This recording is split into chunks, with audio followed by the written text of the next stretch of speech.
സാക്ഷ്യം നമ്മുടെ യൂട്യൂബിൻ്റെ സബ്സ്ക്രിപ്ഷനുള്ള എല്ലാവർക്കും അതേസമയം തന്നെ കേൾക്കാൻ പറ്റും. സാക്ഷ്യങ്ങൾ കേൾക്കുമ്പോൾ നമുക്കറിയാമല്ലോ, അതിൻ്റെ വലിയ സുവിശേഷ മാനങ്ങളുണ്ട് സാക്ഷ്യങ്ങൾ കേൾക്കുമ്പോൾ. അപ്പോൾ ഇങ്ങനൊരു സാഹചര്യത്തിൽ കഴിഞ്ഞ ദിവസങ്ങളിൽ ദീപ എന്നും പറഞ്ഞൊരു നേഴ്സ്, സീനിയർ നേഴ്സാണ്, അവർ ഒരു സാക്ഷ്യം പറഞ്ഞു. അപ്പോൾ അവരുടെ സാക്ഷ്യം എന്ന് പറഞ്ഞു കഴിഞ്ഞാൽ എനിക്ക് ഭയങ്കര ഇഷ്ടപ്പെടുമായിരുന്നു. എന്താ കാരണം എന്ന് വെച്ച് കഴിഞ്ഞാൽ അത് നമ്മുടെ യൂട്യൂബിൽ ഇട്ടിട്ടുണ്ട് ആ സാക്ഷ്യം. അവർ 2019 ഉടമ്പടി എടുത്ത സമയത്ത് ഇവിടെ അവിടെ ഒരു ഫ്രണ്ട് ഉണ്ടായിരുന്നു, ജോമോള്. അപ്പോൾ അവർ കണ്ടിട്ട് എന്നോട് പറഞ്ഞു വെച്ചാൽ കുറേ വർഷങ്ങളായിട്ട് കുഞ്ഞുങ്ങളില്ല എന്ന് പറഞ്ഞു. ദാറ്റ് മീൻസ് 8 വർഷമായിട്ട് കുഞ്ഞുങ്ങളില്ല. അപ്പോൾ ഇവിടുത്തെ പ്രേക്ഷിതയുടെ ഫ്രണ്ടായത് കാരണം ഇങ്ങനെ ഒരു സാഹചര്യം അവർക്ക് കിട്ടിയതാണത്. അങ്ങനെ പലർക്കും ഒത്തിരി പേർ സാഹചര്യം കിട്ടുന്നുണ്ട്. കുറച്ച് ഏറ്റവും നല്ല സാഹചര്യം കർത്താവ് തരുന്ന സാഹചര്യമാണ്.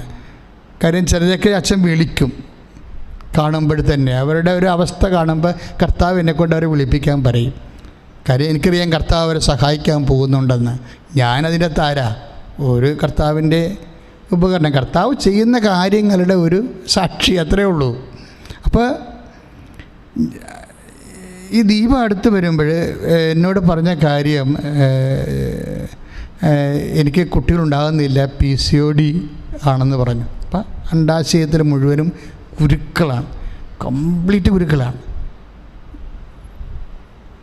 അപ്പം അണ്ഡാശയത്തിലാണ് കുരുക്കൾ, ഗർഭാശയത്തിലാണ് പിന്നെയും നമുക്ക് വ്യത്യാസങ്ങളുണ്ട്. അത് ഈ കുരുക്കൾ വന്നിട്ട് ഇത് മാറണില്ല, കംപ്ലീറ്റായി. അതുകൊണ്ടാണ് 8 കൊല്ലമായിട്ട് മക്കളില്ലാത്തത്. അപ്പം ഞാനുടനെ ഇവളുടെ അടിവയറ്റിൽ തൊട്ടിട്ട് വിശ്വാസപ്രമാണം ചൊല്ലി, കുട്ടിയും ചൊല്ലി, അവർക്കും വിശ്വാസമുണ്ട്. അത് കഴിഞ്ഞപ്പോൾ ആ ഒരു മാസം തന്നെ അവർ പ്രഗ്നൻ്റായി. ദാറ്റ് മീൻസ് അതിൻ്റെ അർത്ഥം എന്താണ്? അണ്ഡാശയത്തിലെ PCOD മുഴുവനും പോയെന്നാണ്. കണ്ട് ഒരു സഹോദരി സാക്ഷ്യം പറഞ്ഞത്, സ്കാൻ ചെയ്തപ്പോൾ ഒറ്റ കുരുക്കൾ പോലും ഇല്ലെന്നാണ്. കർത്താവിൻ്റെ കുരുക്കളിങ്ങനെ വടിച്ച് കളയണം പോലെ കടിച്ച് കളയും.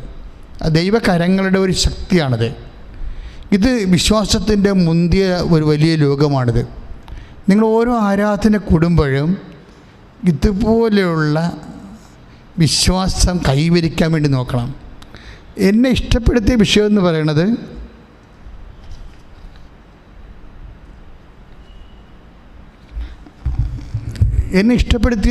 പറയുന്നത്, ഈ ദിവ്യ എന്ന് പറയുന്ന നേഴ്സിന് ഒറ്റ പ്രസവത്തിൽ 2 കുഞ്ഞുങ്ങളെ കിട്ടി. അപ്പം ഈ കഴിഞ്ഞ ദിവസങ്ങളിൽ സാക്ഷ്യം ഓൺലൈനായിട്ട് ഞാനും കേട്ടുകൊണ്ടിരിക്കുകയായിരുന്നു. അപ്പോഴേ എൻ്റെ മനസ്സിൽ ഈശോ പറഞ്ഞൊരു കാര്യം, ഇത് കണ്ടില്ലേ ജോസഫ്, ഇതാണ് ഉടമ്പടിയുടെ ഒരു നേച്ചർ. എന്താണ്? സമയച്ചുരുക്കം.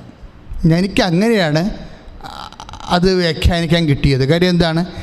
നല്ല മിടുക്കന്മാരായ 2 കുഞ്ഞുങ്ങളാണ് ദിവ്യയ്ക്ക് കിട്ടിയിരിക്കുന്നത്. അപ്പോൾ 2 കുഞ്ഞുങ്ങളെ എന്ന് പറയുമ്പോൾ എൻ്റെ മനസ്സിൽ ഈശോ പറഞ്ഞത് എന്താണെന്ന് അറിയാമോ? ഇതാണ് ഉടമ്പടിയുടെ സമയച്ചുരുക്കമെന്ന്. ദാറ്റ് മീൻസ് എന്താണ്? 2 കുഞ്ഞുങ്ങളെ 8 കൊല്ലം കഴിയുമ്പോൾ 2 കുഞ്ഞുങ്ങളെ കിട്ടുമ്പോൾ അതിൻ്റെ അർത്ഥം എന്താണ്? ഒരു കുഞ്ഞിന് 4 വർഷം. അപ്പം 8 വർഷമെന്ന് പറഞ്ഞ സംഭവത്തെ 4 വർഷമായിട്ട് ചുരുക്കും. ഇരട്ട പ്രസവിച്ച കൊണ്ടാണ്. അതിൻ്റെ ഇഫക്റ്റ് അതാണ്. സമയച്ചുരുക്കത്തിൻ്റെ ഇഫക്റ്റാണ്. അതായത് സമയച്ചുരുക്കത്തിൻ്റെ ഇഫക്റ്റിൽ 8 വർഷം 4 വർഷമായിട്ട് ചുരുങ്ങും. ഇത് ഉടമ്പടി തുടങ്ങിയ കാലത്ത് അമ്മ പറയുന്ന ഒരു ഫോർമുലയാണ്. ഇപ്പം സമയമായില്ല എന്ന് പറയുമ്പോഴേ, കനായിലെ കല്യാണത്തിൽ നമുക്കറിയാമല്ലോ, സമയം ആയില്ല എന്ന് അമ്മ പറയുമ്പോൾ, ഈശോ പറയുമ്പോൾ അമ്മ എന്താ പറയണത്? അവൻ പറയണത് പോലെ ചെയ്യാൻ. അതാണല്ലോ ഉടമ്പടി. ഉടമ്പടി എന്ന് പറയുന്നത് എന്താണ്? ദൈവത്തോട് പരിശുദ്ധാമ്മയുടെയും മധ്യസ്ഥത്തിൽ നമ്മൾ ഉടമ്പടി ചെയ്യാൻ. എന്താണ് ചെയ്യണത്? ഈശോ പറഞ്ഞ പോലെ നമ്മൾ ചെയ്ത് ജീവിച്ചോളാവുന്നതാണ് ഇപ്പം നമ്മൾ ഉടമ്പടി ചെയ്യണത്. അപ്പോൾ ഈശോ പറഞ്ഞ പോലെ നമ്മൾ ചെയ്ത് ജീവിച്ചോളാം എന്ന് അമ്മയുടെ മധ്യസ്ഥത്തിൽ നമ്മൾ ഈശോനോട് പറയണതാണ് ഉടമ്പടി എന്ന് പറയണത്, മരിയൻ ഉടമ്പടി. ഈ മരിയൻ അപ്പോഴാണ് സമയമായില്ല എന്ന് പറയുന്ന സമയത്തെ ഈശോ ചുരുക്കി അപ്പം തന്നെ ആക്കണത്. അവൻ പറയണ പോലെ ചെയ്യുമ്പോഴാണ് അപ്പം തന്നെ ആകണം. അപ്പം സമയത്തിലാണിത് വർക്കൗട്ട് ചെയ്യണത്. അപ്പോഴും നിങ്ങൾ ചോദിക്കും, അങ്ങനെ വ്യാഖ്യാനിക്കാമോ എന്നൊക്കെ എന്നോട് അന്ന് ചില അച്ഛന്മാർ ചോദിച്ചു. പരിശുദ്ധാത്മാവ് അവൻ പറയണ പോലെ ചെയ്യുക എന്ന് പറഞ്ഞാൽ സമയമായില്ല എന്ന് പറയണ ഈശോയും അവൻ പറയുന്ന പോലെ ചെയ്യുക എന്ന് പറയുന്ന അമ്മയുടെ ഒരു നിർദ്ധാരണ മാർഗവും വെളിപാടും തമ്മിൽ ഒരു ഗ്യാപ്പുണ്ട്, നമുക്കറിയാം. ഒരു ഗ്യാപ്പുണ്ട്. ആ ഗ്യാപ്പ് എന്ന് പറയുന്നത് എന്താണ്? ഈശോയും അമ്മയും തമ്മിലുള്ള കമ്മ്യൂണിക്കേഷൻ്റെ ഗ്യാപ്പാണ്. ആ ഗ്യാപ്പ് എന്തിനാണ്? ഈശോയും പരിശുദ്ധാത്മാവും പരമപിതാവും തമ്മിലുള്ള ആത്മീയമായ കമ്മ്യൂണിക്കേഷൻ്റെ ഗ്യാപ്പാണ്. അതിനുള്ളിൽ അമ്മയ്ക്ക് നൽകുന്ന ഏറ്റവും വലിയ ഒരു പരിഹാര മാർഗമാണ് എന്താണ്? ആകാത്ത സമയമാക്കിയെടുക്കാൻ ദൈവവചനം പാലിച്ച് ജീവിച്ചാൽ മതിയെന്നും. Very simple. ആകാത്ത സമയമാക്കിയെടുക്കാൻ സമയത്തിലാണല്ലോ വിഷയം മുഴുവൻ ഇരിക്കണത്. അപ്പോൾ ആകാത്ത സമയം എടുക്കാൻ അവൻ പറഞ്ഞതുപോലെ ചെയ്ത് ജീവിച്ചാൽ മതിയെന്നാണ്. ഉടമ്പടി അങ്ങോട്ടാണ് നമ്മൾ ക്ഷണിക്കണത്. കാര്യം ഉടമ്പടി ഓരോ ഭാഗങ്ങളും, ഇപ്പോൾ കാരുണ്യ പ്രവൃത്തിയായാലും പ്രേക്ഷിത പ്രവർത്തനമായാലും അനുതാപമായാലും അതുപോലെ തന്നെ പുണ്യജീവിതമായാലും വചനവായനയായാലും വചനപ്രഘോഷണമായാലും സുവിശേഷ പ്രഘോഷണമായാലും എല്ലാം അവൻ പറഞ്ഞതുപോലെയാണ്. ഞാൻ രോഗിയായിരുന്നു, നിങ്ങൾ എന്നെ സന്ദർശിച്ചു. ഞാൻ കാരാഗൃഹവാസിയായിരുന്നു, നിങ്ങൾക്ക് അഭയം നൽകി. എനിക്ക് വിശന്നു, നിങ്ങൾ എനിക്ക് ഭക്ഷണം നൽകി. നിങ്ങൾ ലോകം മുഴുവനും പോയി സർവ്വസൃഷ്ടികളോടും സുവിശേഷം പ്രസംഗിക്കുക. ഇതെല്ലാം അവൻ പറഞ്ഞതാണ്. അവൻ പറഞ്ഞ കാര്യങ്ങൾ ചില ആൾക്കാർ വളരെ സ്ലോയായിട്ട് ചെയ്യും, ചില ആൾക്കാർ സ്പീഡായിട്ട് ചെയ്യും. സമയം നമ്മൾ ഉടമ്പടി എന്ന് പറയുമ്പോൾ നമ്മൾ ഉടമ്പടി ചെയ്യുന്ന രീതികൾക്കും ഉടമ്പടി എടുക്കുന്ന മാത്രമല്ല ഉടമ്പടി നടപ്പിൽ വരുത്തുന്ന രീതികളുണ്ട്. അതും പ്രധാനപ്പെട്ടതാണ്. ഉടമ്പടി നടപ്പിൽ വരുത്തുന്നത് ആരാണ്? ഉടമ്പടി പെട്ടെന്ന് നടപ്പിൽ വരുത്തുന്നത് നല്ല ഉണർവുള്ളവരാണ്. ഉടമ്പടി പെട്ടെന്ന് നടപ്പിൽ വരുത്തണത് അതും ഒരു സ്പീഡാണ് ശരിക്കും പറഞ്ഞാൽ. കാര്യം ഒരു ഉറക്കമില്ല, ഉണർച്ചയോടെ ഇരുന്നു കൊണ്ട് തന്നെ ജാഗ്രതയാണ് ഭയങ്കര അവർക്ക്. കാര്യം ചില ആൾക്കാർ ഒരു വിഷയം കഴിഞ്ഞ ദിവസങ്ങളുടെ ഒരു കൗൺസിലിംഗ് ചെയ്തപ്പോഴേ ഞാൻ കഴിഞ്ഞ മാസം ഇത് ഓഫീസ് ഇടയ്ക്ക് തുറന്നായിരുന്നല്ലോ കൃപാസനം 5 ദിവസത്തേക്ക്. അപ്പോൾ കുറേ കൗൺസിലിംഗ് നടന്നത്. അപ്പോൾ ഒരാൾ കൗൺസിലിംഗ് ചെയ്തപ്പോൾ നേരത്തെ ഉടമ്പടി എടുത്ത ആളാണ്. കൗൺസിലിങ്ങിന് വന്നപ്പോൾ ഞാൻ പറഞ്ഞു, ഈ കാര്യമൊക്കെ ഇപ്പോൾ ഓക്കെ ആണല്ല, എല്ലാം ഗ്രീൻ ചാനലിലൂടെ മൂവ് ചെയ്തുകൊണ്ടിരിക്കുകയാണ്, നിങ്ങളത് അതുപോലെ ചെയ്യാൻ പറഞ്ഞു. വേറെ ഒരു ഫംഗ്ഷൻ അദ്ദേഹം കഴിഞ്ഞ ദിവസം ഇവിടെ വന്നായിരുന്നു. അപ്പോൾ അദ്ദേഹം എന്നോട് ചോദിച്ചു എങ്ങനെ ഉണ്ടാകുന്ന ചോദിച്ചപ്പോൾ, അച്ഛാ ആ ഒരാൾ നമ്മൾ സഹായിക്കാമെന്ന് പറഞ്ഞ ആൾ ഇപ്പോൾ ലൈനിൽ നിന്ന് പോയെന്ന് പറഞ്ഞു. അപ്പോൾ ഞാനവിടെ ചോദിച്ച് നിങ്ങൾ ഉടമ്പടി ഉഴപ്പിയോ എന്ന് ചോദിച്ചു. അപ്പോൾ അയാൾ ഒരു ചിരിച്ചുമില്ല, അതേസമയം തന്നെ സോറി പറഞ്ഞുമില്ല, ഒരു പ്രത്യേക മുഖം കാണിച്ച്. അപ്പോൾ എനിക്ക് മനസ്സിലായി പുള്ളി ഉടമ്പടി.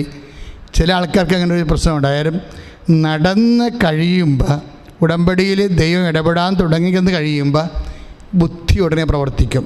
എന്താ പറഞ്ഞു, ഓ ഇത് ഉടമ്പടി ഇല്ലെങ്കിൽ നടക്കുമായിരുന്നു എന്ന് പറയും. അതോടുകൂടി അവൻ്റെ കാര്യം പോകുക. അവനെ കാലെ പിടിച്ചത് ദൈവം നിലത്തിട്ടടിക്കും. എന്ന് വെച്ചാൽ അവൻ കള്ളനാണ് ശരിക്കും പറഞ്ഞാൽ. എന്താ കാര്യത്തിനാൽ അവൻ വിചാരിച്ചിരുന്നത് ഇത് അതായത് അത് എപ്പോഴും നമ്മൾ ദൈവതിരുസേനത്തിൽ കളിക്കുമ്പോൾ സൂക്ഷിച്ച് കളിച്ചാലേ പണി കിട്ടും. എന്താ കാര്യം എന്ന് വെച്ച് കഴിഞ്ഞാൽ നമ്മളെപ്പോഴും ശ്രദ്ധിക്കേണ്ട കാര്യം, ഇപ്പോൾ ഉടമ്പടി ഇല്ലാതെ ഇപ്പോൾ ചില ആൾക്കാരുടെ കാര്യം ഞാൻ ഇത്രയും രൂക്ഷമായി സംസാരിക്കാൻ കാര്യം അറിയാവുക, കള്ളത്തരം നിങ്ങൾ കാണിക്കരുത്. ഓ അതിപ്പോൾ ഉടമ്പടി ഇപ്പോൾ കാര്യങ്ങൾ കണ്ടു കഴിയുമ്പോൾ ഉടനെ പറയും, ഓ ഇത് ഉടമ്പടി ഇല്ലായിരുന്നെങ്കിൽ നടക്കുമായിരുന്നു എന്ന് പറയും. അങ്ങനെ ചിന്തിക്കുന്നവരാണ് കാലപ്പിടി നിലത്തടിക്കാൻ പറഞ്ഞാൽ. എന്താ കാര്യം, അവൻ കർത്താവിൻ്റെ ദൃശ്യത്തെ ദൈവത്തെ വഞ്ചിച്ചു. കാര്യം കാണാൻ വേണ്ടി തൽക്കാലത്തേക്ക് ഒരു അഡ്ജസ്റ്റ്മെൻറ്റ്. അപ്പോൾ നിങ്ങൾ ഉടമ്പടിയായിട്ട് തുടരുത്. കാര്യം ഇത് ഉടമ്പടിയാണ്. ഇത് ദൈവം ഉടമ്പടി എന്നുള്ള പദ്ധതി, ദൈവത്തിന് പല ഉടമ്പടികളുണ്ട്.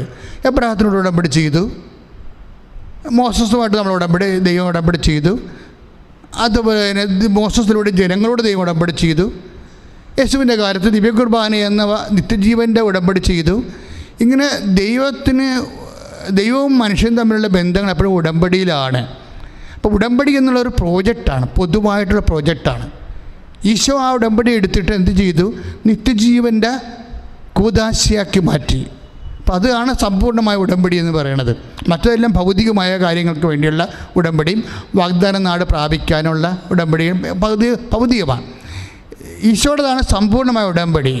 ഈശോ അതെടുത്തിട്ട് സ്വന്തം ശരീരത്തെ ബലിവസ്തുവാക്കിക്കൊണ്ട് അത് ഒരു പുതിയ ഉടമ്പടി സ്ഥാപിച്ചു.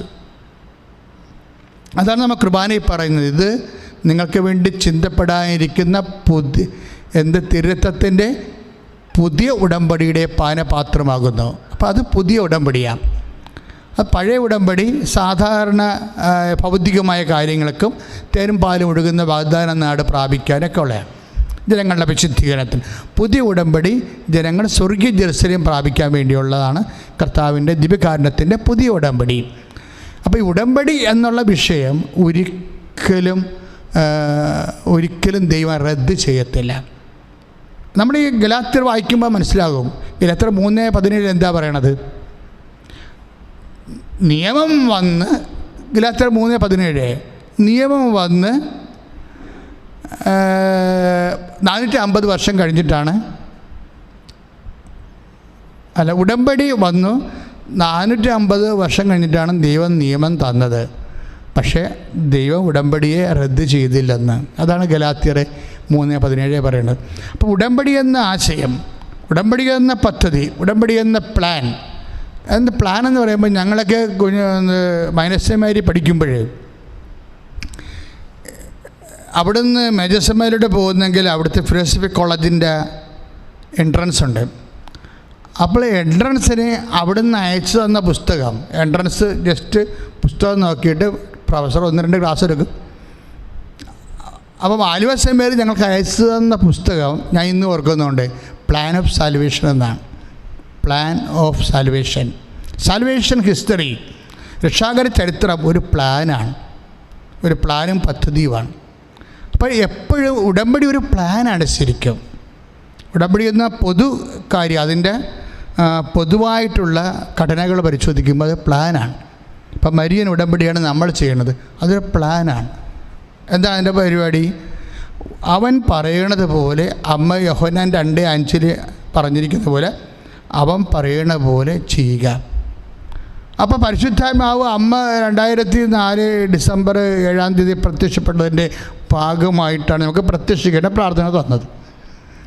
ആ പ്രത്യക്ഷീകരണ പ്രാർത്ഥനയിൽ പരിശുദ്ധാത്മാവ് പറഞ്ഞത്, അമ്മ ആഗ്രഹിക്കുന്നൊരു കൃപാവര പദ്ധതി കൃപാസനത്തിൽ ഞങ്ങളുടെ കുടുംബങ്ങളിലും നിറവേറാൻ ഇടയാക്കണമെന്ന് ജനങ്ങൾ, 10,000-കണക്കിന് ജനങ്ങൾ 6 മാസമേ പ്രാർത്ഥിച്ചുള്ളൂ. അപ്പോൾ അമ്മ ആ പ്രാർത്ഥനയിൽ പറഞ്ഞ പോലെ തന്നെ അമ്മ ആഗ്രഹിക്കുന്ന ഒരു കൃപാപര പദ്ധതിയായിട്ടാണ് ഉടമ്പടി നമുക്ക് വെളിപ്പെടുത്തി കിട്ടുന്നത്. ഉടമ്പടിയിൽ എന്താണ്? ഈ വചനങ്ങൾ എത്രയോ വർഷമായിട്ട് ജനങ്ങൾ വായിക്കുന്നതും അച്ഛന്മാർ പ്രസംഗിക്കുന്നതുമാണ്. പക്ഷേ എന്നോട് പറഞ്ഞ ഇതാണ്, അവൻ പറഞ്ഞതെന്ന് പറഞ്ഞു കഴിഞ്ഞാൽ കാനായിലെ സംഭവം ഒരൊറ്റപ്പെട്ട സംഭവമല്ല. It's A universal formula. അവൻ പറഞ്ഞ കാര്യങ്ങൾ ദൈവവചനം സമ്പൂർണ്ണ ബൈബിളിൽ വെളിപ്പെടുത്തിയിട്ടുള്ള കർത്താവിൻ്റെ വചനങ്ങൾ, അതെന്തെല്ലാം കാര്യങ്ങളുണ്ടോ അതുപോലെ ഓരോ വചനവും എടുത്ത് നിറവേറ്റുന്ന അനുസരിച്ച് കൊണ്ട് ദൈവം നിന്നിലേക്ക്, നിൻ്റെ ജീവിതത്തിലും കുടുംബത്തിലും പ്രവർത്തിക്കുന്ന സ്പീഡ് കൂടുമെന്ന്. അതാണ് എന്നോട് പറഞ്ഞത്. അവൻ പറഞ്ഞത് ഉൽപ്പത്തി പുസ്തകം തൊട്ട് വെളിപാട് പുസ്തകം വരെ വചനങ്ങൾ, ജീവൻ്റെ വചനങ്ങൾ, അത് നീ വിശ്വാസത്തോടെ, പ്രത്യാശയോടെ, സ്നേഹത്തോടെ നീ അതെടുത്ത് നടപ്പിൽ വരുത്തി കഴിയുമ്പോൾ ദൈവം നിൻ്റെ ജീവിതത്തിലെ, നിൻ്റെ കുടുംബത്തിലെ ഇടപെടുന്ന സമയം ചുരുക്കം, സ്പീഡാകും, അതിവേഗമാകുമെന്നാണ്. അതിവേഗം. ഒന്ന് ശ്രദ്ധിക്കണം മക്കളെ. യേശുസ്തോത്രം. ഹല്ലേലൂയ.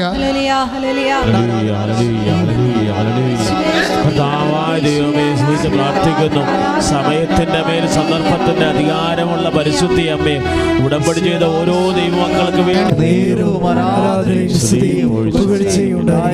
അപ്പോഴത് ഒരു ഒറ്റപ്പെട്ട സംഭവമല്ല. ശരിക്കും എന്താണ്, പണ്ട് മുതലേ ദൈവത്തിൻ്റെ ഒരു രീതിയാണ്, പ്രവർത്തിക്കുന്ന ഒരു രീതിയാണ്.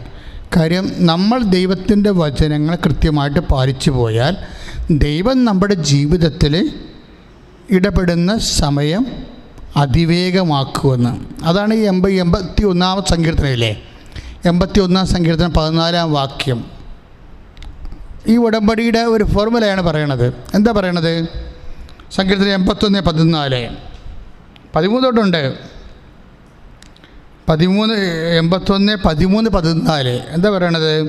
എൻ്റെ ജനം, ഏറ്റു പറഞ്ഞ് എൻ്റെ ജനം എൻ്റെ വാക്ക് കേട്ടിരുന്നെങ്കിൽ ഇസ്രായേൽ എൻ്റെ മാർഗത്തിൽ ചരിച്ചിരുന്നെങ്കിൽ അതിവേഗം അവിടെ വൈദികളെ ഞാൻ കീഴ്പ്പെടുത്തുമായിരുന്നു.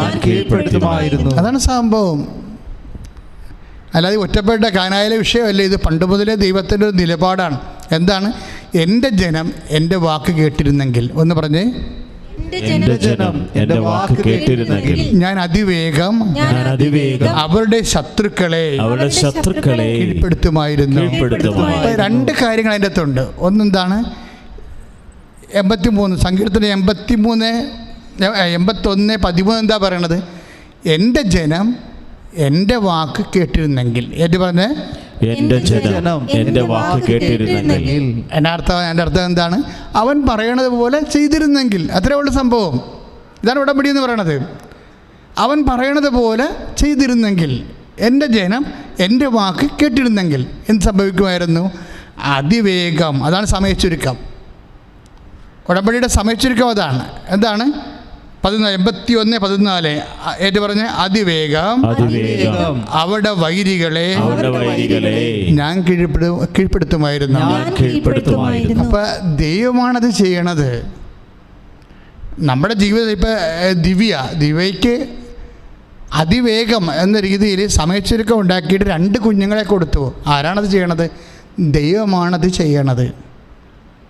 അപ്പം നമ്മൾ ദൈവവചനത്തോട് വിശ്വസ്ത കാണിക്കുമ്പോൾ ദൈവം സമയച്ചുരുക്കം കാണിക്കും.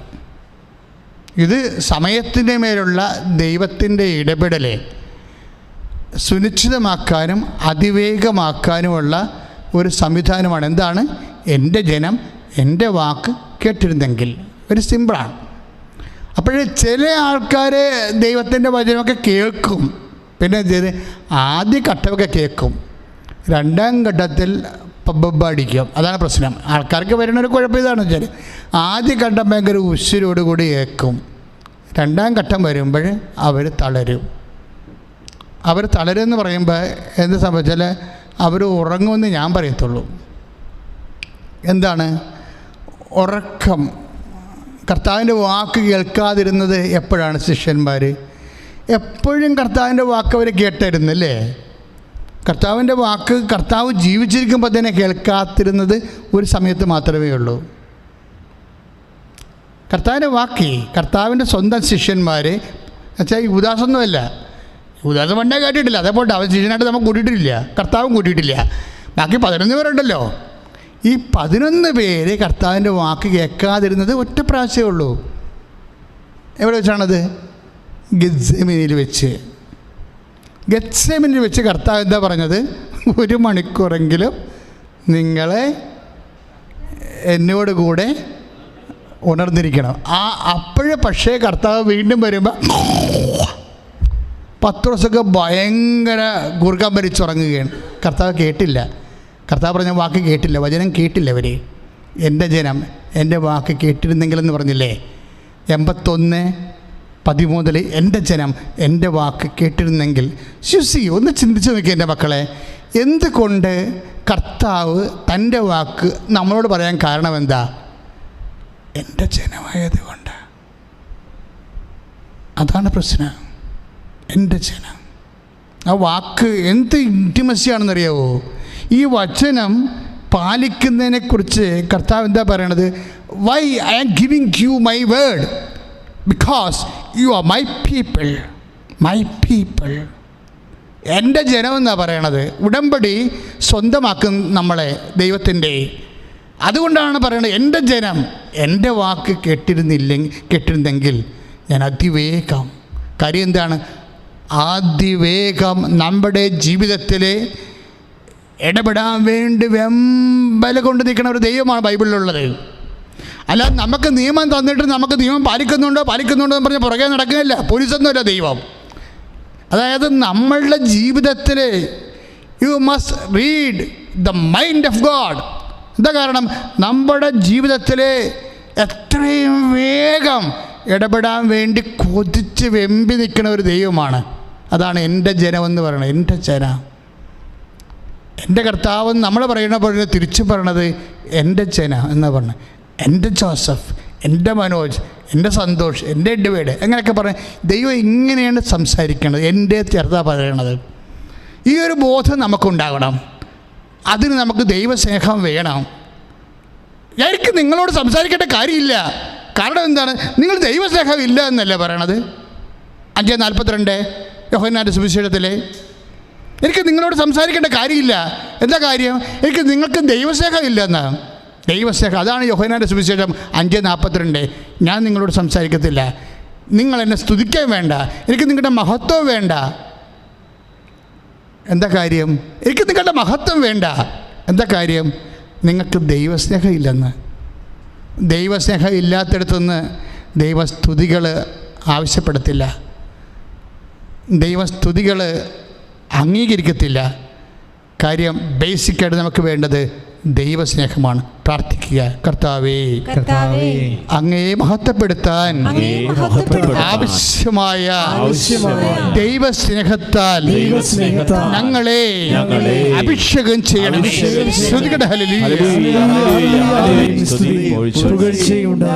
അപ്പോൾ ദൈവസ്നേഹം നഷ്ടപ്പെടും. ഇപ്പം നമ്മൾ എന്താ പറഞ്ഞത്? എനിക്ക് നിങ്ങളെ മഹത്വം, ഞാൻ നിങ്ങളിൽ നിന്ന് മഹത്വം അന്വേഷിക്കണില്ല, സ്തുതിപ്പ് അന്വേഷിക്കണില്ല, പ്രാർത്ഥന അന്വേഷിക്കണില്ല. എന്താ കാരണം? നിങ്ങൾ ദൈവസ്നേഹമില്ല. അതാണ് യോഹന്നാൻ 5:42. അപ്പോൾ നമ്മളിൽ ഉടമ്പടി എടുക്കുന്ന ഓരോ വ്യക്തികളിലും ആദ്യം വേണ്ടത് എന്താണ്? ദൈവസ്നേഹമാണ്. ഇന്ന് പ്രാർത്ഥിച്ചേ, കർത്താവേ ഉടമ്പടി എടുത്തവരും ഞങ്ങൾ ഉടമ്പടി എടുക്കാൻ പോകുന്നവരും എല്ലാവരിലും ദൈവസ്നേഹം നിറക്കണമേ. അങ്ങയുടെ വചനം അതുപോലെ നിവർത്തിയാക്കാൻ ഞങ്ങളിൽ ദൈവസ്നേഹം നിറക്കണമേ. ഓ കർത്താവേ, ഇപ്പോൾ ഞങ്ങളിലെ ദൈവസ്നേഹം നിറക്കണമേ. അമ്മേ പരിശുദ്ധമ്മേ, ഞങ്ങളിൽ ദൈവസ്നേഹം നിറയുന്നതിനായി മാധ്യസ്ഥം വഹിക്കണമേ. പിതാവായ ദൈവത്തിൻ്റെ പരിശുദ്ധാത്മാവിൻ്റെ പ്രിയബന്ധുവായിരിക്കുന്ന പരിശുദ്ധ ദേവമാതാവേ, ഞങ്ങളിൽ ദൈവസ്നേഹം നിറയാൻ ഇടയാക്കണമേ.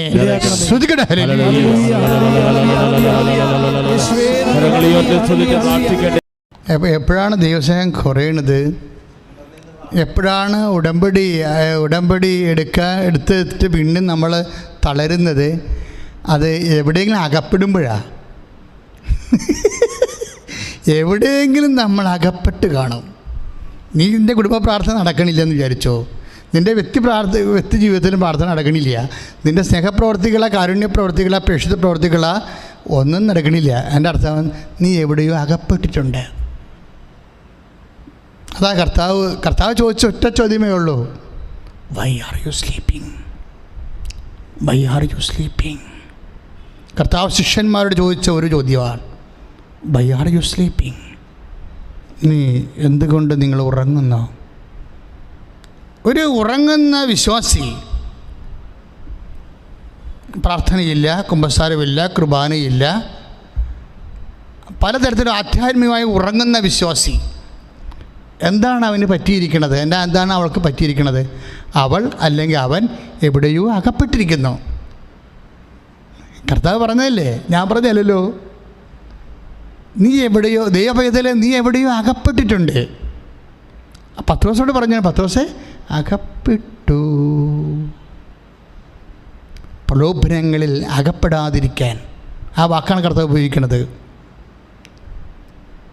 അപ്പം എവിടെയെങ്കിലും അകപ്പെട്ടിട്ടുണ്ടെങ്കിൽ മാത്രമേ 14, 15, 38 നമ്മൾ വായിക്കുന്നതാണ്. പ്രലോഭനങ്ങളിൽ അകപ്പെടാതിരിക്കുവാൻ.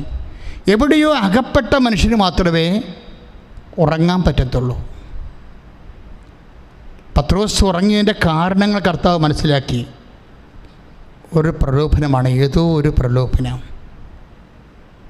കർത്താവ് ചോര വിയർക്കുന്നു, കാര്യങ്ങൾ കൈവിട്ടു പോകുന്നു, തങ്ങൾക്ക് ആരുണ്ട്, ഇനി തിരിച്ച് വെളിലോട്ട് പോകേണ്ടി വരുമോ?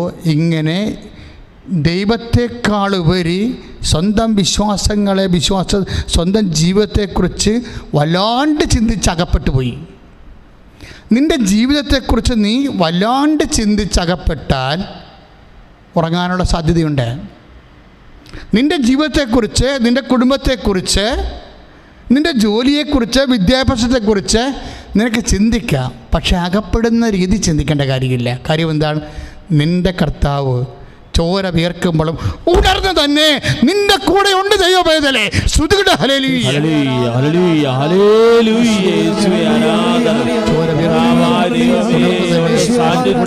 വലിയ പ്രാധാന്യം കൊടുത്തുകൊണ്ട് അകപ്പെട്ടു പോകുമ്പോൾ മാത്രമല്ല നമ്മൾക്ക് ദൈവികമായ ഇടപെടൽ താമസിക്കുന്നത്. ഇപ്പോൾ ദൈവികമായ ഇടപെടൽ താമസിക്കാനുള്ള കാരണം എന്താ? നമ്മൾ അകപ്പെട്ടു പോയത് കൊണ്ടാണ്. എവിടെയോ എന്തോ ചിന്തയിലും, എന്തോ പ്രലോഭനങ്ങളിലും, എന്തോ അരുതാത്ത കെട്ടുപാടുകളിലൊക്കെ അകപ്പെട്ടു പോയി. ഇനി ചാരി നിന്നാലും പണി കിട്ടും നമുക്ക്. ബൈബിൾ പറയുന്ന രണ്ടാമത്തെ സംഭവമാണ് ചാരി നിപ്പ്. ആരെങ്കിലും ചാരി നിന്നാലും നമുക്ക് പണി കിട്ടാൻ സാധ്യതയുണ്ട്. എന്താ അങ്ങനെ പറയുന്ന കാര്യത്തിൽ ദൈവവചനം കേൾക്കാതിരിക്കുന്നതിൻ്റെ ഒരു കാരണം, കാര്യം ഇപ്പോൾ ഉടമ്പടിയുടെ ഒരു പ്രാധാന്യം എന്താണ്? ഉടമ്പടിയുടെ കണ്ടന്റ് എന്താണ്? അവൻ പറയണത് പോലെ ചെയ്യുക. ഇപ്പം ഞാൻ പറഞ്ഞ എൻ്റെ വാക്ക് കേട്ടിരുന്നെങ്കിലെന്ന് പറയുന്നതും സങ്കീർത്തനം 81:14 അവൻ പറയുന്നത് പോലെ ചെയ്യുക എന്ന് പറയുന്ന യോഹന്നാൻ 2:5 വൺ ആൻഡ് സെയിം തിങ്. കർത്താവിൻ്റെ വചനം കേൾക്കുക. കർത്താവിൻ്റെ വചനം കേൾക്കാത്ത ശിഷ്യന്മാരുടെ ജീവിതത്തിൽ ഒരേ ഒരു അനുഭവം ഉണ്ടായിട്ടുള്ളൂ, അത് ഗെത്സമനാണ്. അതിൻ്റെ കാരണം എന്താണ്? അവരകപ്പെട്ടു പോയത് കൊണ്ടാണ്. എന്തോ പ്രലോഭനങ്ങളിൽ അവർ അകപ്പെട്ടു പോയി. കർത്താവിനേക്കാളുടെ സാന്നിധ്യത്തെക്കാൾ ഉപരി വേറെ ചില കാര്യങ്ങൾ ചിന്തിച്ചിട്ട് അവർ അകപ്പെട്ടു പോയി.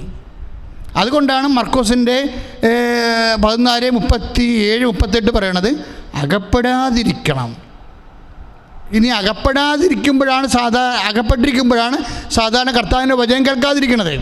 നിങ്ങൾ ചിന്തിക്കണം, എന്തിലാണ് നിങ്ങൾ ഉടമ്പടി എടുത്ത ആൾക്കാർ എന്തിലാണ് അകപ്പെട്ടിരിക്കണം ചിന്തിക്കണം. ഏത് വ്യക്തിയിലാണ് അകപ്പെട്ടിരിക്കുന്നത്, ഏത് വിഷയത്തിലാണ് അകപ്പെട്ടിരിക്കുന്നത് എന്ന് ചിന്തിക്കണം. അപ്പോൾ അങ്ങനെ ചിന്തിച്ച് വരുമ്പോൾ രണ്ടാമത്തെ സംഭവം എന്താണ്? ദൈവവചനം കേൾക്കാതിരിക്കാനുള്ള, അതനുസരിച്ച് ജീവിക്കാതിരിക്കാനുള്ള രണ്ടാമത്തെ കാര്യം എന്താ? ചാരി നിൽപ്പാണ്. ചാരി നിന്നാലും പണി കിട്ടാൻ സാധ്യതയുണ്ട്. അപ്പോൾ നിങ്ങൾ ചോദിക്കും ചാരി നിൽപ്പാ, എനിക്ക് ചാരി നിൽപ്പ് എവിടെ നിന്ന് കിട്ടിയെന്നറിയാവോ? ഞാനിതുപോലെ കർത്താവിൻ്റെ വചനം ഇങ്ങനെ ഇടയ്ക്കിടയ്ക്ക് വായിച്ചുകൊണ്ടിരിക്കുമോ? എപ്പോഴും വായിക്കുമോ? എല്ലാ ദിവസവും വായിക്കും. എൻ്റെ മേശയിൽ എൻ്റെ വർക്ക് ചെയ്യാൻ വേണ്ടി ഞാൻ മേശയിൽ നിന്ന് എഴുന്നേറ്റ്, എൻ്റെ വർക്കിംഗ് ടേബിളിൽ നിന്ന് എഴുന്നേറ്റ് പുറത്ത് പോയിച്ചും ഒന്ന് കറങ്ങി നമ്മുടെ കൃപാസനത്തിൻ്റെ ഓഫീസൊക്കെ നോക്കിയിട്ട് തിരിച്ചു വന്നിരുന്നാലും ഭജനം എടുത്ത് വായിച്ചിട്ടാണ് ഞാൻ അടുത്ത വർക്ക് തുടങ്ങണത്. ഭജനം എടുത്ത് വായിച്ചിട്ടാണ് അടുത്ത വർക്ക് തുടങ്ങണത്. അപ്പോൾ ഇത് വചനം ഇങ്ങനെ നിരന്തരം കർത്താവിനെ അന്വേഷിക്കേണ്ട കാരണം കർത്താവ് എനിക്ക് ചില നോട്ടുകൾ തരും. കാര്യം വായിക്കുന്നതിൻ്റെ അന്തരാർത്ഥങ്ങൾ അപ്പോൾ എനിക്ക് മനസ്സിലായി ചാരി നിന്നാലും ഉടമ്പടി ലംഘിക്കാൻ സാധ്യതയുണ്ട്. കർത്താവിൻ്റെ വചനം കേൾക്കാതിരിക്കാൻ സാധ്യതയുണ്ട്. ദൈവം അതിവേഗം നമ്മുടെ ജീവിതത്തിൽ പ്രവർത്തിക്കാതിരിക്കാനും സാധ്യതയുണ്ട്. നമ്മുടെ ജീവിതത്തിൽ ദൈവ അനുഭവങ്ങൾ താമസിക്കാൻ കാരണം ഒന്നെന്താണ്? അകപ്പെട്ടിരിക്കുന്നത് അപ്പോസ്തലന്മാരെ പോലെ. രണ്ടാമത്തെ എന്താണ്? ചാരിനിപ്പ്. എന്താ ചാരിനിപ്പെന്ന് പറയണത്? ചാരിനിപ്പെന്ന് പറയണതേ, പണ്ട് ഇസ്രായേൽക്കാർക്ക് ഒരു പ്രശ്നമുണ്ടായി. ഭയങ്കരമായ ഗംഭീര ക്ഷാമം വന്നു. ഇസ്രായേൽക്കാർക്ക് ഗംഭീരമായ ക്ഷാമം വന്നു. ഇപ്പോൾ ക്ഷാമം വന്നതെന്ന് പറഞ്ഞാൽ ഞാൻ കഴിഞ്ഞ ആഴ്ച പറഞ്ഞായിരുന്നു. ക്ഷാമം വന്നിട്ട് ഭയങ്കര ക്ഷാമം. കാര്യം ഒരു 8 ഷെക്കലിന് ഒരു കഴുതത്തല കിട്ടുന്ന കാലം. ഇപ്പം കൊല്ലത്തൊക്കെ ചെല്ലുമ്പം വലിയ മീൻതല കിട്ടും. അവിടെ എഴുതി വെച്ചിട്ടുണ്ട് മീൻതല ഉള്ള ചില ഹോട്ടലുണ്ട്, വലിയ മീനിൻ്റെ തല ബോട്ടുകാരൊക്കെ കൊണ്ടുവരണത് പോലെ ഭയങ്കര വിലയാണ് അതിന്. ഇതുപോലെ ഇസ്രയേലിൽ കഴുതത്തല തിന്നുവരുന്ന ആൾക്കാർ. പക്ഷെ അതിന് അധികം വിലയൊന്നുമില്ല, അരശക്കൽ പോലും ഇല്ല. പക്ഷേ ക്ഷാമം വന്നപ്പോൾ കഴുതത്തലയുടെ വില കൂടി, അതിന് 8 ഷെക്കലായി. അപ്പോൾ നോക്കിയേ, അത്രയും പട്ടിണിയായി. അമ്മമാരും സ്വന്തം മക്കളെ തിന്നണ കാലമാണ്. ഞാൻ കഴിഞ്ഞ ആഴ്ച പറഞ്ഞായിരുന്നു. അതിൻ്റെ കാരണം എന്ന് വെച്ച് കഴിഞ്ഞാൽ സിറിയക്കാർ വന്ന് ഇസ്രയേലിൻ്റെ കവാടം ഉപരോധിച്ചു. അവർക്ക് പാടശേഖരത്തിൽ പോകാനോ വെള്ളം എടുക്കാനോ പോലും പറ്റാത്ത അവസ്ഥയിൽ ഇസ്രയേൽ നഗരം സിറിയൻ പട്ടാളം ഉപരോധിച്ചു. അങ്ങനെ വന്നതോടുകൂടി അവർക്ക് പട്ടിണിയായപ്പോൾ ജനങ്ങളൊക്കെ രാജാവ് വരെ ചാക്കുടിക്കണ ഒരു കാലം. അപ്പോഴാണ് എലീശ പ്രവാചകൻ വന്നിട്ട് പറയും, വിഷമിക്കണ്ട, കർത്താവ് അരുളി ചെയ്യുന്നു എന്നാ പറയണേ. കർത്താവ് എന്നോട് പറഞ്ഞെന്ന്, ദൈവവചനമാണ്. കർത്താവ് അരുളി ചെയ്യുന്നു, അല്ലാതെ എലീശ അല്ല അരുളി ചെയ്യണത്. കർത്താവ് അരുളി ചെയ്യുന്നു. എന്താണ്? നാളെ ഈ സമയമാകുമ്പോൾ നിങ്ങൾ സമറിയായുടെ കവാടത്തിങ്കൽ എന്ത് സംഭവിക്കും? ഒരു അളവ് ഗോതമ്പിന് 2 ഷെക്കലും, 2 അളവ് ബാർലിക്ക് 1 ഷെക്കലിനും, അതെന്നുവെച്ചാൽ നിസ്സാരമായിട്ടാണ് ഈ പറയണത്. വെച്ചാൽ പട്ടിണിയായിട്ടൊന്നുമില്ല, ബാർലിയുമില്ല, ഗോതമ്പുമില്ല, ജനങ്ങളുടെ നമുക്ക് ചോറില്ലാത്ത പോലെ അരിയില്ലാത്ത അവസ്ഥയാണ്, ഒന്നുമില്ലാത്ത അവസ്ഥയാണ് തിന്നാൻ. അപ്പോൾ പക്ഷേ പ്രവചനം എന്താ? ഒന്നുമില്ലാത്ത അവസ്ഥയാണ്. അകപ്പാടെ ഉണ്ടെന്ന് പറഞ്ഞാൽ എന്താണ്? മരണം മാത്രമേ ഉള്ളൂ. ഒരു ജനതയുടെ ജീവിതത്തിൽ മരണം മാത്രമേ ഉള്ളൂ എന്ന് തോന്നുന്ന സമയത്ത് കർത്താവ് അരുളി ചെയ്യുന്ന വചനങ്ങളുണ്ട്. എന്താണ്? നാളെ ഇവിടെ സമറിയായുടെ കവാടത്തിങ്കൽ എന്ത് സംഭവിക്കും? ഇതുവരെ ഇസ്രായേൽക്കാർ സമറിയയുടെ കാര്യമാണ് പറയണത്. സമറിയായുടെ കവാടത്തിങ്കൽ ഗോതമ്പും ബാർലിയും 1 ഷെക്കലിന് കൊടുക്കുമെന്ന് പറയും. അത് 10 കൊല്ലം കഴിഞ്ഞാൽ നടക്കാത്ത കാര്യമാണ്. കാര്യം അത്ര അവസ്ഥയാണ്. സമറിയ എന്ന് പറഞ്ഞാൽ ഭയങ്കര ബലിഷ്ടമായിട്ടുള്ള ഒരു പട്ടണമാണ്. അവിടെ ആ പട്ടണത്തെ ഭേദിക്കാൻ ഈ പട്ടിണി പാവങ്ങൾക്ക് പുറത്തിറങ്ങാൻ പറ്റാതെ ഇരിക്കുന്ന ആൾക്കാരാണ് ഇപ്പം. സിറിയക്കാരെ വന്ന് ഇസ്രയേലിനെ ഉപരോധിച്ചിട്ട് ഇവർക്ക് പുറത്തിറങ്ങാൻ പറ്റത്തില്ല. ഇവർ പുറത്തിറങ്ങാതെ എങ്ങനെ സമറിയക്കാരുടെ രാജ്യത്ത് ചെന്നിട്ട് അവിടുന്ന് ബാർലി മേടിച്ചുകൊണ്ട് പോരും? അത് നടക്കാത്ത കാര്യമാണ്. സിറിയക്കാരാണ് ഇവരെ ഉപരോധിച്ചിരിക്കുന്നത്. അപ്പോൾ ഒന്നും നടക്കത്തില്ല. അപ്പോൾ ഉടനെ സേനാനായകൻ എന്താ സംഭവിച്ചിരിക്കുന്നത്? സേനാനായകൻ ചോദിക്കും, കർത്താവ് കിളിവാതിൽ തുറന്ന് പുറത്തെത്തിയാലും ഇതൊക്കെ വലുത് നടക്കുമെന്ന് ചോദിക്കും. ആ ചോദ്യം അതാണ്. കർത്താവ് സ്വർഗത്തിൻ്റെ കിളിവാതിൽ തുറന്ന് പറഞ്ഞാലും ഇതൊക്കെ വലുത് നടക്കുമെന്ന് ചോദിക്കും. അപ്പോഴേ കർത്താവിൻ്റെ വചനമല്ലേ, കർത്താവിൻ്റെ വചനം. ഈ സേനാനായകൻ ഈ തല നിൽക്കുമ്പോൾ എന്തുകൊണ്ടാണ് വാലാടിയെന്നറിയാവോ? ആ സമയത്ത് ഇസ്രയേൽ രാജാവിനെക്കുറിച്ച് പറയണത്, അയാൾ ഈ സേനാനായകൻ്റെ ചുമലിൽ ചാരി നിൽക്കുകയായിരുന്നെന്ന്. രാജാവേ ഈ പൊട്ടൻ്റെ അടുത്ത് ചാരി നിൽക്കുകയാണ്. കാര്യങ്ങൾ തിരക്ക് ദൈവത്തിൻ്റെ ആലോചന കേൾക്കേണ്ടവൻ ഒരു കഴുതയേക്കാൾ വിലയില്ലാത്തവനെ ചാരി നിൽക്കുകയാണ്. അവനെന്താണ്? അവൻ സേനാനായകനായി പോയതിൻ്റെ അവൻ ആ ഒരു കുണാണ്ടറാ. അതുകൊണ്ട് അവനെ ചാരി നിൽക്കുന്ന രാജാവ് അവനെ ചാരി നിൽക്കുക. ബൈബിളത് കൃത്യമായിട്ട് പറയുന്നുണ്ട്. ഈ പേപ്പട്ടിനെയാണ് കർത്താവിൻ്റെ അഭിഷിക്തൻ ചാരി നിൽക്കണത്. പിന്നെ എങ്ങനെ രാജ്യം തിരിയുവരാണ്? അപ്പോൾ തന്നെ ചാരി രാജാവ് വരെ തന്നെ ചാരി നിൽക്കണ കാരണം ഇവന് അഹങ്കാരമായി. ഇവൻ ഉടനെ പറഞ്ഞ്, കർത്താവിൻ്റെ സ്വർഗം തുറന്ന് കിളിവാതിൽ പുറത്തിറങ്ങിയാലും ഇതുവരെ നടക്കണ കാര്യമാണെന്ന് ചോദിച്ചു. ദാറ്റ് മീൻസ് അതിനെ തിരുത്താൻ രാജാവ് മുതിർന്നില്ല. കാര്യം എന്താണ്? അയാളിതുപോലെ പട്ടിണി കൊണ്ടും പ്രയാസം കൊണ്ടും അകപ്പെട്ട് നിൽക്കിയിരുന്നു. അകപ്പെട്ട് നിൽക്കുന്നവനാണ് ചാരി നിൽക്കണത്. പക്ഷേ കർത്താവിൻ്റെ വചനം ഉടനെ എലീശ പറഞ്ഞു. 2 രാജാക്കന്മാർ 7:1-2. 2 രാജാക്കന്മാർ 7-ാം അധ്യായം 1-2 വചനങ്ങളാണ്. എലീശ പറഞ്ഞു, കർത്താവിന്റെ വചനം ശ്രവിക്കുവിൻ, കർത്താവിന്റെ വചനം ശ്രവിക്കുവിൻ. അവിടുന്ന് അരുളി ചെയ്യുന്നു, നാളെ ഈ നേരത്ത് സമരിയായുടെ കവാടത്തിങ്കൽ ഒരളവ് നേരിയ മാവ് 1 ഷെക്കലിനും 2 അളവ് ബാർലി 1 ഷെക്കലിനും വിൽക്കപ്പെടും. രാജാവ് പടനായകന്റെ തോളിൽ ചാരി നിൽക്കുകയായിരുന്നു. പടനായകൻ ദൈവപുരുഷനോട് പറഞ്ഞു, കർത്താവ് ആകാശത്തിന്റെ കിളിവാതിലുകൾ തുറന്നു തന്നാലും ഇത് നടക്കുമോ? ഹല്ലേലൂയ. ഇതാണ് സേനാനായകന്റെ അവിശ്വാസം. അപ്പോൾ എലീശ പറയണത് എന്താണെന്നറിയാമോ? ഇത് നടക്കും, പക്ഷെ ഒരു കാര്യമുണ്ട്.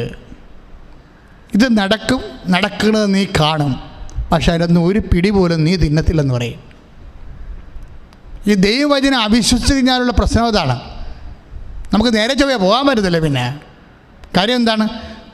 ഇത് നടക്കും, നിൻ്റെ കണ്ണുകൊണ്ട് തന്നെ നീ കാണും, പക്ഷേ ഒരു പിടി പോലും അതിൽ നിന്ന് നീ ഭക്ഷിക്കത്തില്ല. എന്താ സംഭവിച്ചെന്ന് വെച്ച് കഴിഞ്ഞാൽ, കർത്താവ് ആ സമയമാകുമ്പോൾ ഒരു യുദ്ധക്കുളമ്പടി ഈ സമറിയക്കാരെ കേൾപ്പിക്കും. അവർ 4 കാലാവിനെ അവിടെ നിന്ന് ഓടിക്കളയും.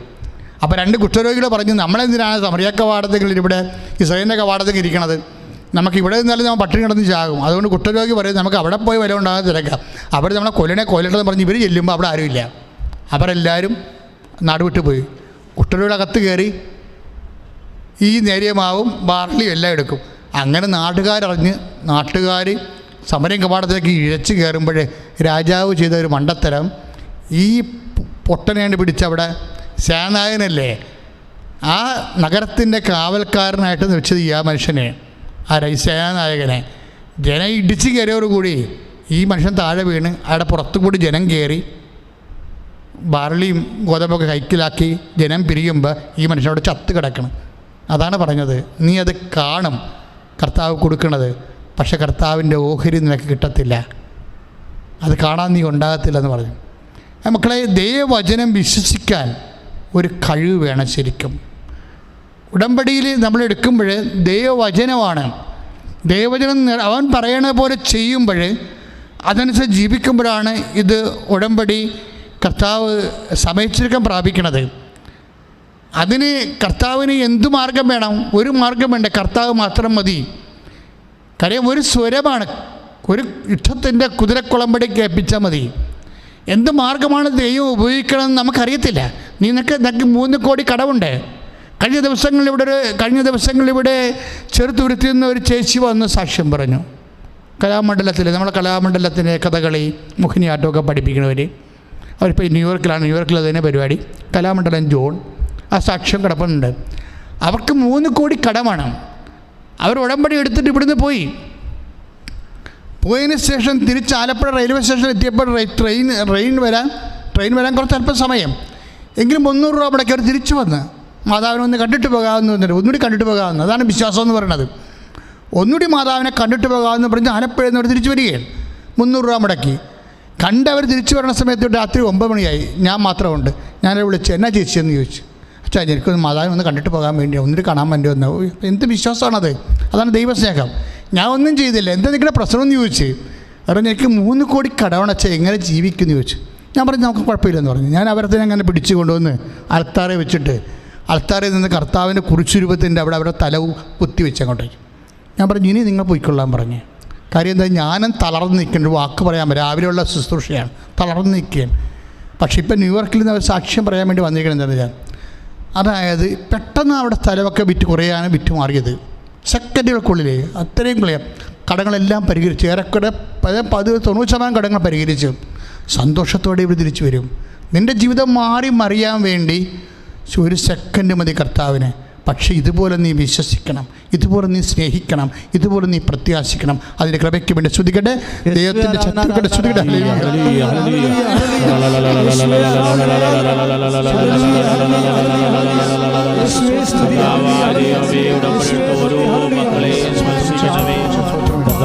സ്പർശിക്കണേ. ഹല്ലേലൂയ ഹല്ലേലൂയ ഹല്ലേലൂയ ഹല്ലേലൂയ.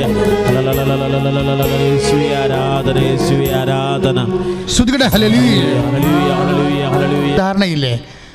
പക്ഷേ അങ്ങനെ നമ്മൾ ചിന്തിക്കുമ്പോൾ അയ്യോ ഇതെങ്ങനെ നടക്കാനാണ്? ഇപ്പം ചാരി നിൽക്കുന്ന ആൾക്കാർക്ക് എന്താ പ്രശ്നം?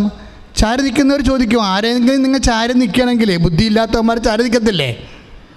പള്ളി പോകാത്തവന്മാരും പല്ല് ചേക്കാത്തവന്മാരൊക്കെ നിങ്ങൾ ചാരി നിൽക്കത്തില്ലേ? ദൈവവിശ്വാസമില്ലാത്തവരെ, യുക്തിവാദികളെയും അതുപോലെ തന്നെ മറ്റു തരത്തിലുള്ള രാഷ്ട്രീയ പാർട്ടികളിലൊക്കെ പ്രവർത്തിക്കുന്ന ആൾക്കാരുമായിട്ടാണ് നിങ്ങൾ ചാരി നിൽക്കണമെങ്കിൽ നിങ്ങളുടെ കാര്യം പോക്ക. എന്താ കാര്യം? പ്രയാസ നിമിഷങ്ങൾ ഇവർക്കൊന്നും ചെയ്യാൻ പറ്റത്തില്ല. ഇവർക്ക് സേനാനായകനെ പോലെ ഒത്തിരി സൈന്യങ്ങളുണ്ട്, ശക്തിയുണ്ട്, പക്ഷേ വിവരമില്ല, അവന് ജ്ഞാനമില്ല. അതുകൊണ്ടാണ് ആ സൈന്യാധിപൻ ചോദിച്ചത്. എന്നാ ചോദിച്ചത്? കർത്താവ് കിളിവാതിലോട്ട് തുറന്നു വന്നാലും ഇതൊക്കെ നടക്കുമെന്ന് ചോദിച്ചു. അപ്പോൾ ഇങ്ങനെയുള്ളവന്മാരെ രാജാവ് ചാരി നിന്നത് കൊണ്ടാണ് രാജാവിന് പണി കിട്ടിയത്. കർത്താവ് അവിശ്വസ്തനായില്ലേ? അവിശ്വസ്തനായി പോയില്ലേ? അപ്പോഴേ അതല്ലെങ്കിൽ അവരെ തിരുത്തണമായിരുന്നു രാജാവ്. നിനക്ക് വിശ്വാസത്തിനെതിരെ സംസാരിക്കുമ്പോൾ ആ ഇസ്രായേൽ രാജാവ് ചെയ്ത കുറ്റം എന്താണ്? അയാൾ തിരുത്തിയില്ല തൻ്റെ സേനാനായകനെ. എന്താ കാരണം? തൻ്റെ കഴിവുകളെല്ലാം നഷ്ടപ്പെട്ടെന്ന് വിചാരിച്ചുകൊണ്ട് സേനാനായകനെ അയാൾ ചാരി നിൽക്കുകയായിരുന്നു. നിങ്ങൾ ചിലപ്പോൾ പലതരത്തിൽ പല വ്യക്തികളെ നിങ്ങൾ ചാരാം. സമ്പത്ത് തരാമെന്ന് പറഞ്ഞവരെ തരാം, കടം തരാമെന്ന് പറഞ്ഞവരെ ചാരാം. ഇങ്ങനെ ഓരോ മനുഷ്യനെ ചാരി കണ്ണ് കാണാൻ പാലാത്തവന്മാർ ചാരും. അല്ലെങ്കിലും കർത്താവിനെ കാണാൻ പാലാത്തവന്മാരെ ചാരും. എന്താ കാര്യം എന്നറിയാമോ? പണ്ട് സാംസൺ ചാരിയില്ലേ? സാംസൺ കണ്ണും കാണാൻ പാലാതെ വന്നപ്പോഴാണ് പറഞ്ഞത്, ഒരു കൊച്ചിനോട് എന്താ പറഞ്ഞത്? നമ്മൾ വായിക്കുന്നുണ്ടേ. സ്തുതിക്കട്ടെ. ഹല്ലേലൂയ. യേശുസ്തോത്രം. ഹല്ലേലൂയ ഹല്ലേലൂയ ഹല്ലേലൂയ ഹല്ലേലൂയ. ആത്മീയമായ പുസ്തകത്തിലാണ്. സ്തുതിക്കട്ടെ. ഹല്ലേലൂയ.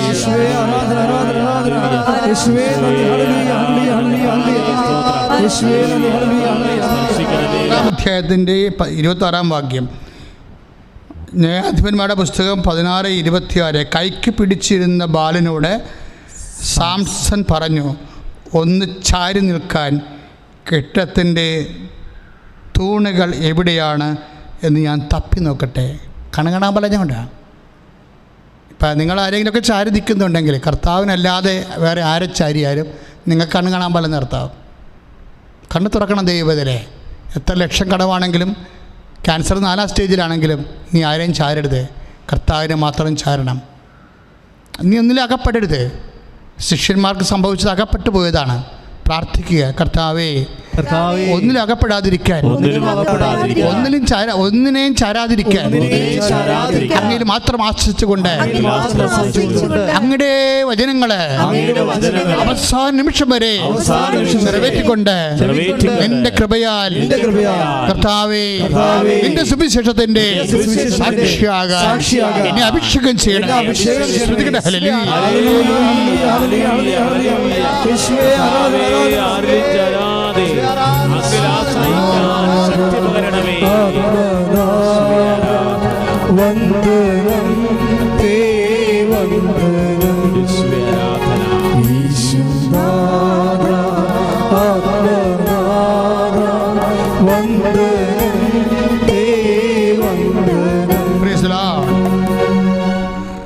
അവസാനമായി ജ്ഞാനം 11:6-7.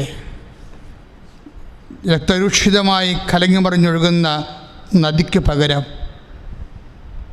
അവിടുന്ന് അവർക്ക് അപ്രതീക്ഷിതമായ രീതിയിൽ സമൃദ്ധമായ ജലം നൽകി. Praise the Lord. ഇതാ കർത്താവിൻ്റെ രീതി. സമറിയായിൽ കർത്താവ് ഒരു പദ്ധതി ഒരു പക്ഷേ നമ്മുടെ മുമ്പിലില്ല. ഇതെങ്ങനെ സുഖപ്പെടാനാണ്? ഡോക്ടർ പറഞ്ഞല്ലോ അറിയിക്കേണ്ടവരെയൊക്കെ അറിയിക്കാൻ. എത്രയോ ചേച്ചിമാരാണ് ഇവിടെ സാക്ഷ്യം പറഞ്ഞത്.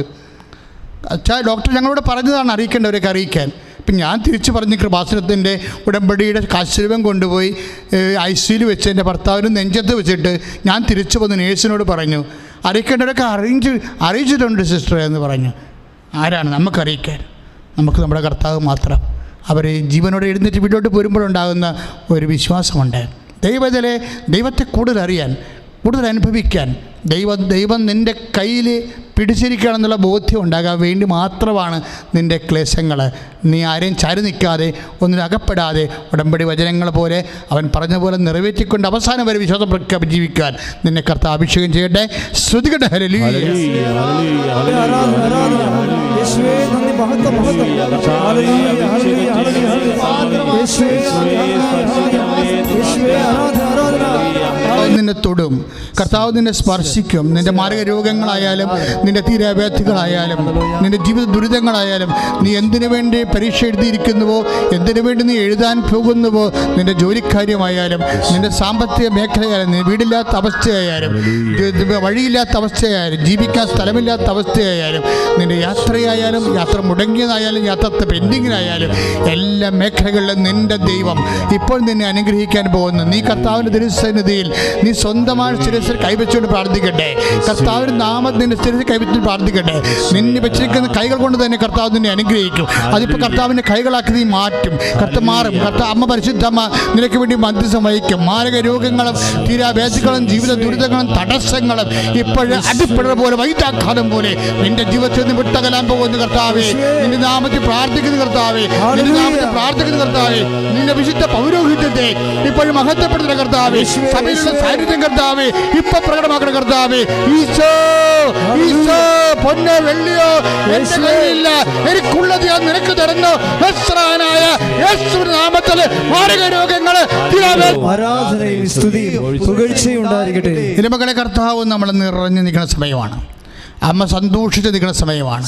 കർത്താവ് തന്നെ തിരുമുൻപാട് വലത് കർത്താവ് നിങ്ങളെ ആശ്രയിച്ചുകൊണ്ട് നമ്മുടെ പിതാക്കന്മാരെ പകൽ മേഘസ്തംഭവും രാത്രി തീത്തൂണുമായി നയിച്ച ദൈവത്തിൻ്റെ വെളിച്ചവും തണലും നിന്റെ അവകാശവും നിന്റെ ഓഹരിയുമായി ഓ തിരഞ്ഞെടുക്കപ്പെട്ട ജനമേ, കർത്താവ് നിന്നെ അനുഗ്രഹിക്കുന്നു. ഓ തിരഞ്ഞെടുക്കപ്പെട്ട ദൈവ പൈതലേ, നിന്റെ മനസ്സിനാണെങ്കിൽ നിന്റെ ശരീരത്തിലാണെങ്കിൽ നിന്റെ ജീവിതത്തിലാണെങ്കിൽ ഇപ്പോഴെന്ത് വേദനയായാലും ഈ നിമിഷം നിന്നെ സ്പർശിക്കുന്നു. കർത്താവേ, നിന്റെ നാമത്തെ മഹത്വപ്പെടുത്തുന്ന കർത്താവേ, കർത്താവേ നിന്റെ വിശുദ്ധ പൗരോഹിത്യം മഹത്വപ്പെടുത്തുന്ന കർത്താവേ, കർത്താവേ സഭയിലുള്ള സാന്നിധ്യം പ്രകടമാക്കണമേ. അമ്മേ പരിശുദ്ധമ്മ ദേവമാതാവേ, 35 വർഷത്തിന് അർപ്പിച്ച കൃപാനെ ഓർക്കണമെന്ന് പ്രാർത്ഥിക്കുന്നു. കൃപാസാൽത്തറയിൽ ജീവനോടെ പ്രത്യക്ഷപ്പെട്ട് പരിശുദ്ധമ്മയുടെ മധ്യസ്ഥത്തില് ജീവിത ദുരിതങ്ങള് ജീവിത തടസ്സങ്ങള് തകർന്നിരിക്കുന്ന മക്കള് യേശുവിന്റെ നാമത്തില് മാരക രോഗങ്ങള് യേശുവിന്റെ നാമത്തില് സൗഖ്യമാകട്ടെ. യേശുവിന്റെ നാമത്തില് മാരക രോഗങ്ങള് തീരാവേദികള് ജീവിത ദുരിതങ്ങള് ജീവിത തടസ്സങ്ങള് യേശുനാമത്തില് യേശുനാമത്തില് മാറിപ്പോകട്ടെ. കഴിയുമ്പോഴും എന്തുകൊണ്ടെന്നാ രാജ്യവും ശക്തിയും മഹത്വവും എന്നേക്കും അങ്ങേതാകുന്നെന്ന് ഓർത്ത് ചെല്ലുക, ഏറ്റു ചെല്ലുക. കർത്താവേ, എല്ലാ ചിരങ്ങ് രോഗികളെയും ചുടക് അതുപോലെ തന്നെ കർത്താവ് ശരീരത്തിലെ വിസർപ്പ രോഗികളെയും അങ്ങയുടെ തിരുസന്നിധിയിൽ സമർപ്പിക്കുന്നു, സൗഖ്യത്തിനായി സമർപ്പിക്കുന്നു. കർത്താവെ, മക്കളില്ലാത്തവരെയും കർത്താവെ പലതരത്തിലുള്ള ക്യാൻസർ, ബ്രസ്റ്റ് ക്യാൻസർ ഉള്ളവരെയും അസ്ഥിരോഗമുള്ളവരെയും ത്വക്ക് രോഗമുള്ളവരെയും ശ്വാസകോശങ്ങളിലും അതുപോലെ തന്നെ വാദരോഗമുള്ളവരെയും കർത്താവിന്റെ വിശുദ്ധമായ തിരുരത്ത് തളിക്കുന്നതിനായി സമർപ്പിക്കുന്ന ഉന്നതമായ നാമസ്വത്തം കർത്താവെ സ്രാവരോഗികളെ, പഴുപ്പ് വരുന്നവരെയും മൂത്രം അറിയാതെ പോകുന്നവരെയും രക്തസ്രാവക്കാര രോഗികളെയും കർത്താവെ രക്തം വാർന്നു പോകുന്ന രോഗങ്ങളുള്ള എല്ലാ മക്കളെയും അങ്ങയുടെ തിരുസന്നിധിയിൽ സമർപ്പിക്കുന്ന പലതരത്തിലുള്ള ക്ലേശങ്ങൾ ഭാഗവടപ്പെട്ട് നടക്കാത്തവർ, വീടില്ലാത്തവർ, വിവാഹം ഒത്തുവരാത്തവർ, മക്കളില്ലാത്തവർ കർത്താവ് ആശുപത്രിയിൽ നിന്ന് പോരാനേ കഴിയാതെ ആശുപത്രി കർത്താവ് സ്ഥിരതാമസമായി പോകുന്നവർ കർത്താവ് അവരെ പൂർണ്ണമായി അങ്ങേറ്റെടുക്കണമെന്ന് പ്രാർത്ഥിച്ചുകൊണ്ട് അവരെ സമർപ്പിക്കുന്നു. മൗനമായി പ്രാർത്ഥിക്കുക.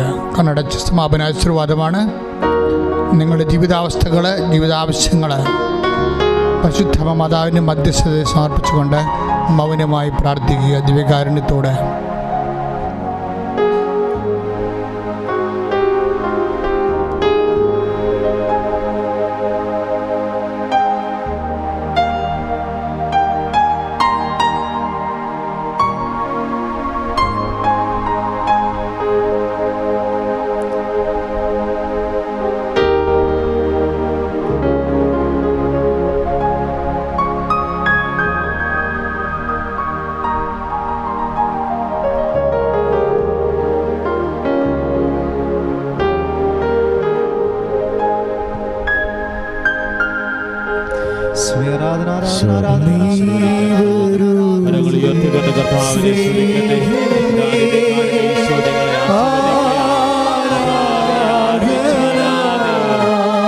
മാത്രം ആശ്രയിച്ചുകൊണ്ട് ഞങ്ങളുടെ രോഗങ്ങളെ സമർപ്പിക്കുന്നു. ഞങ്ങളെ സൗഖ്യം കൊണ്ട് നന്ദി പറയുന്നു. അവരുടെ കുടുംബങ്ങള് ഉടമ്പടി എടുത്തിട്ടുള്ളവരെ അവരുടെ കുടുംബങ്ങൾ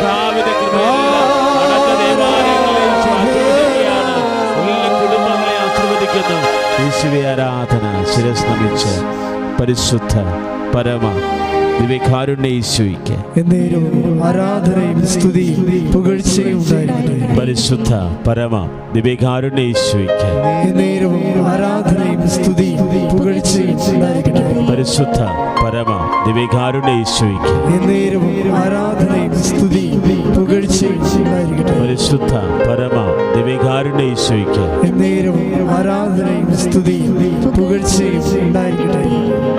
ആവേ ആവേ ആവേ മരിയ ആവേ ആവേ ആവേ മരിയ. പ്രിയമുള്ളവരെ, പതിവ് പോലെ ഇന്ന് 5 മണിക്ക് തന്നെ നിയോഗ ജപമാല, തുടർന്ന് മരിയൻ തീർത്ഥയാത്ര, സാക്ഷ്യ പ്രഘോഷണവും ദിവ്യകാരുണ്യ സൗഖ്യ ആരാധനയും. പ്രാർത്ഥനാപൂർവ്വം പങ്കെടുക്കുക. ഈ ശുശ്രൂഷ നിങ്ങളുടെ നിയോഗങ്ങൾ സമർപ്പിച്ചുകൊണ്ട് നിങ്ങൾ ഷെയർ ചെയ്യുക. ഒരൊറ്റ ഷെയറിങ്ങിലൂടെ 10,000ങ്ങളിലേക്ക് കർത്താവിൻ്റെ സുവിശേഷം എത്തിക്കുക. കർത്താവിൻ്റെ സുവിശേഷ പ്രഘോഷകരായിട്ട് മാറുക. ദൈവം അനുഗ്രഹിക്കട്ടെ. ആമേൻ.